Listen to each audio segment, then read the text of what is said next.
Chers internautes, bonjour, merci de nous rejoindre pour cette édition du 5 mars 2018 d'Informatique News Hebdo, votre hebdomadaire dédié à l'actualité de l'informatique et des télécoms pour les professionnels du secteur. Et pour revenir sur l'actualité de cette semaine, je suis, comme d'habitude, avec notre rédacteur en chef, Guy Hervier. Bonjour Guy. Bonjour Jean-François. Alors Guy, cette semaine, on attaque par une étude qui nous vient d'IBM et qui s'intitule, si on peut dire, les disrupteurs disruptés.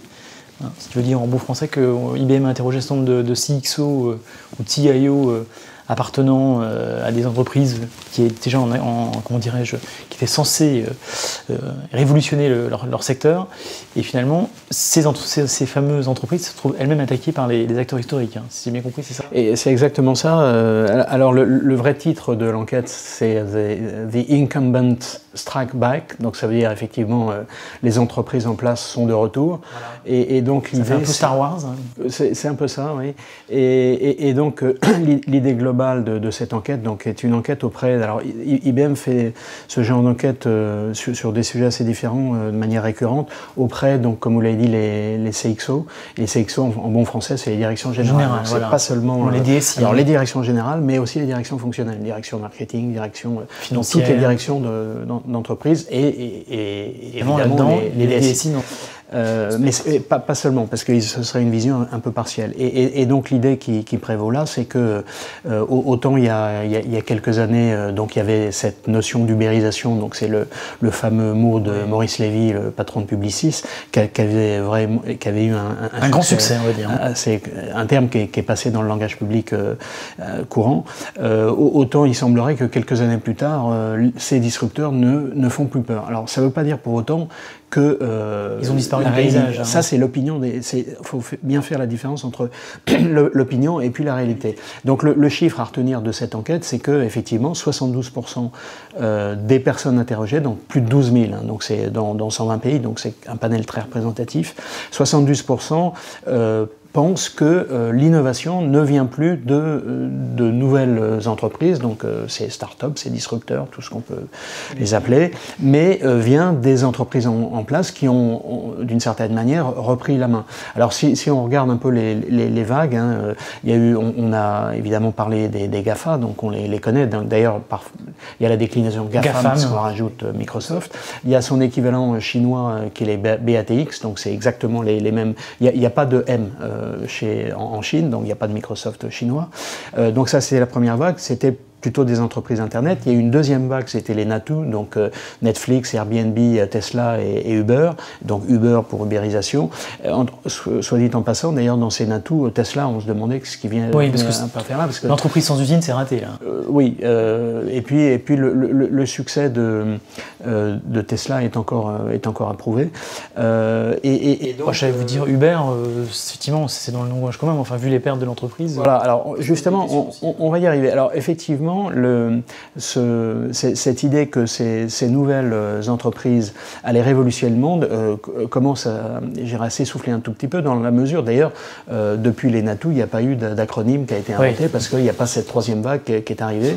Et bien entendu, toutes les entreprises en place ont des plans de transformation numérique avec soit des centaines de millions, soit des milliards à l'appui. Le dernier plan dont on a parlé, c'est Carrefour, ce qui ne veut pas dire pour autant que ça va réussir.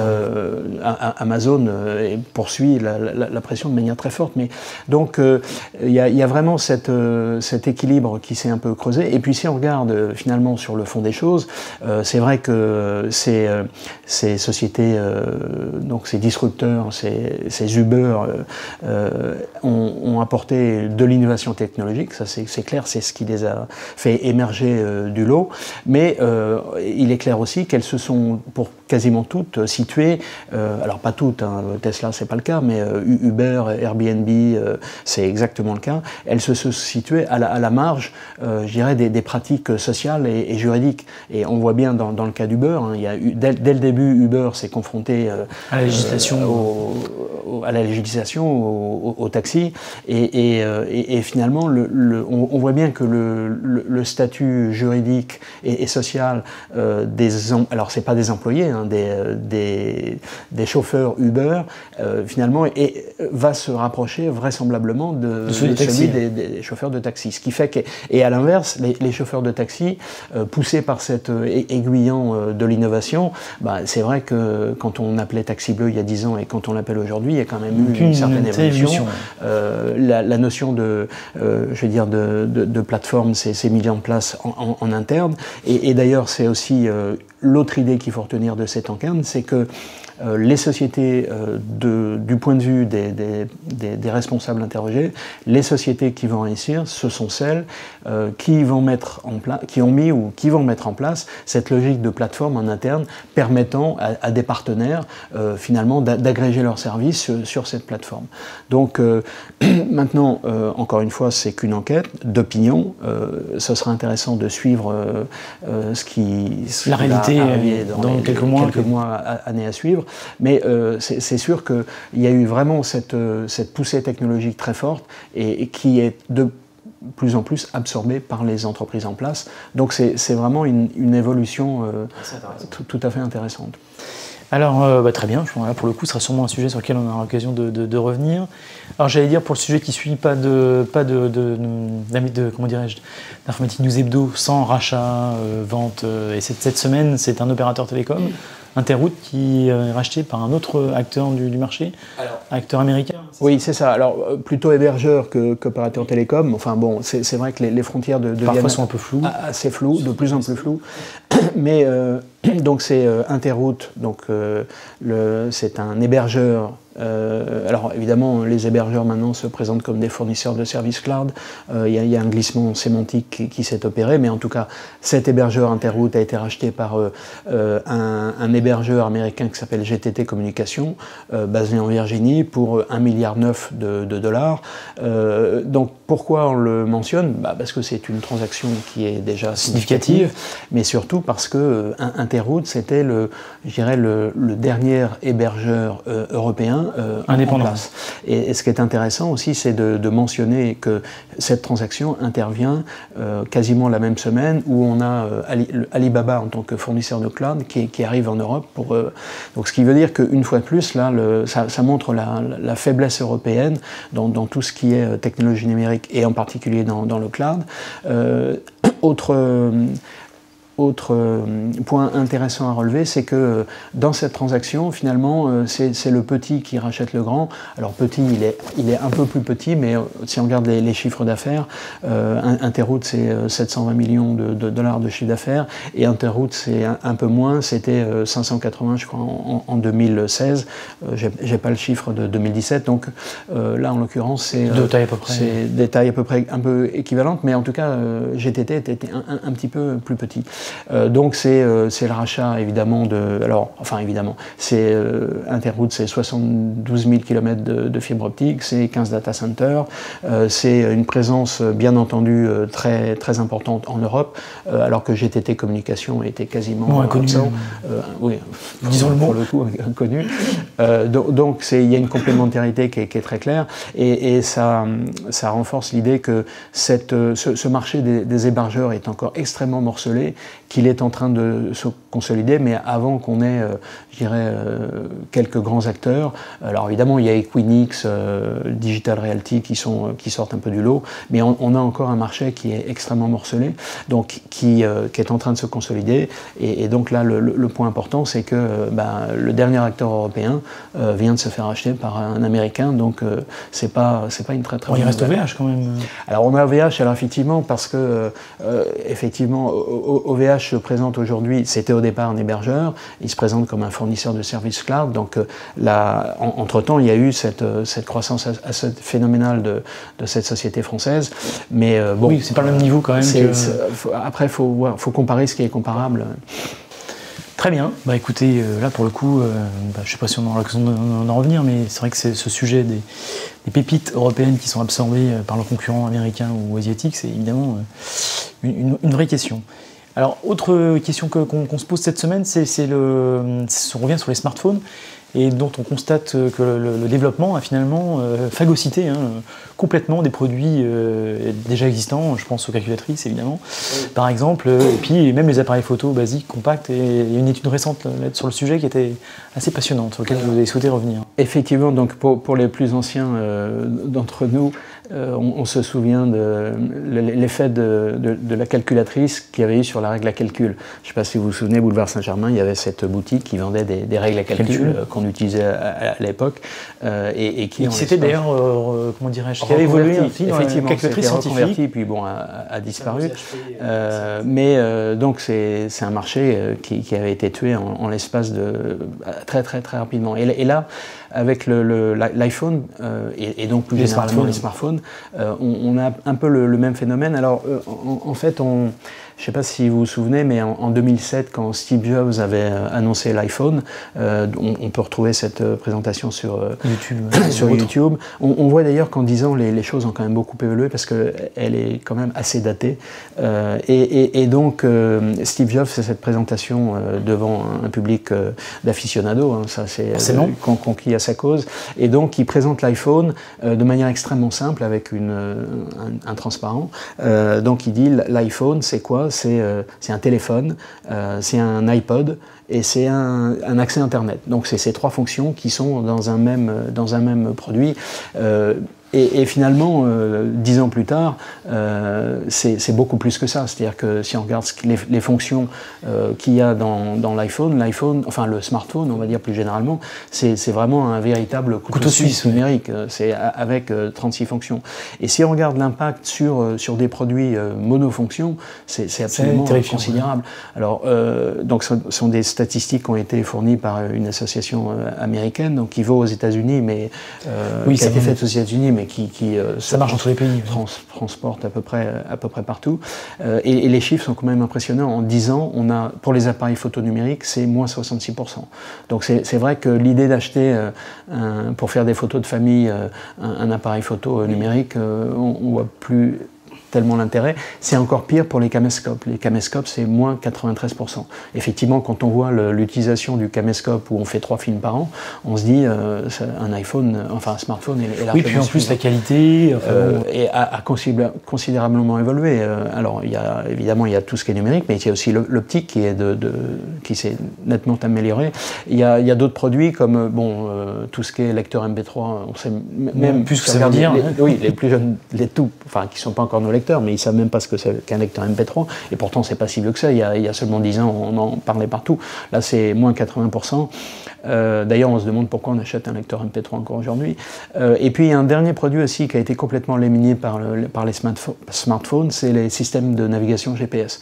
Effectivement, les fameux TomTom et autres. Ils ne viendraient pas tellement à l'idée d'en acheter un, alors qu'on peut, avec un smartphone, on peut quasiment, alors peut-être que pour des gens qui ont des besoins vraiment très pointu, il faudra toujours acheter un lecteur spécifique, mais honnêtement le smartphone c'est aussi bien faire. Donc vraiment c'est un produit qui a complètement révolutionné les usages et qui a tué d'autres produits qui pour le coup on ne sait pas très bien. Il y a tout certainement si on faisait la liste des entreprises qui ont disparu ou qui ont bien souffert, ce serait après. D'ailleurs, entre parenthèses, je ne sais pas si vous venez, mais la GoPro qui avait le vent en poupe il y a quelques années. L'entreprise souffre assez. Oui, les besoins finalement sont quand même très limités et couverts assez largement par le smartphone. J'allais dire, la prochaine étape peut-être le smartphone qui remplace l'ordinateur personnel. Oui, alors là il y a toujours le problème du l'outil central entre guillemets. Oui. Ça c'était pour la semaine passée. Pour la semaine à venir, on reste toujours dans notre série fusion, acquisition, rachat, parce que c'est Dropbox, j'allais dire, des entreprises qu'on aurait pu placer dans les fameux disrupteur d'ailleurs, qui se lance en bourse et qui veut lever 500 millions de dollars. Absolument. Donc il y avait eu, on l'a constaté à plusieurs reprises, entre le rapport qu'il y a entre les fonds d'investissement et puis les introductions en bourse, avec un avantage évident pour les premiers. Et donc là, c'est Dropbox qui se lance, qui a annoncé son introduction en bourse sans donner de date précise, mais enfin ça devrait être dans les semaines à venir, qui, comme vous l'avez dit, espère lever 500 millions de dollars. Alors maintenant, 500 millions de dollars par rapport à l'entreprise, ça représente quoi? Dropbox, c'est une société qui a été créée en 2007 et qui a réalisé en 2017 un chiffre d'affaires de 1,1 milliard de dollars. Bon, c'est une progression assez importante par rapport à l'année précédente, puisque l'année précédente, je crois que c'était 840 millions de dollars, donc c'est de l'ordre de 25-30%, donc ça c'est bien. Côté négatif, c'est que l'année dernière, Dropbox a perdu plus de 110 millions de dollars. Quand même. Alors, quand même, mais c'est quand même une amélioration finalement par rapport à l'année d'avant, c'était plus de 200 millions de dollars, et l'année d'avant encore, c'était plus de 300 millions de dollars. Donc, je dirais que là, ça serait intéressant de suivre cette introduction en bourse parce que on va voir la confiance des investisseurs dans cette entreprise. Bon, si on fait le total cumulé sur 3 ans, c'est plus de 600 millions de dollars de pertes. Donc, bon, certes, on peut dire que Dropbox est encore dans une période d'investissement, puisqu'on ne rappellera jamais assez tous ces services cloud, ça nécessite des investissements considérables. Donc, il faut bien les aligner avant même de récupérer des abonnements. On verra bien le niveau de confiance de ces investisseurs.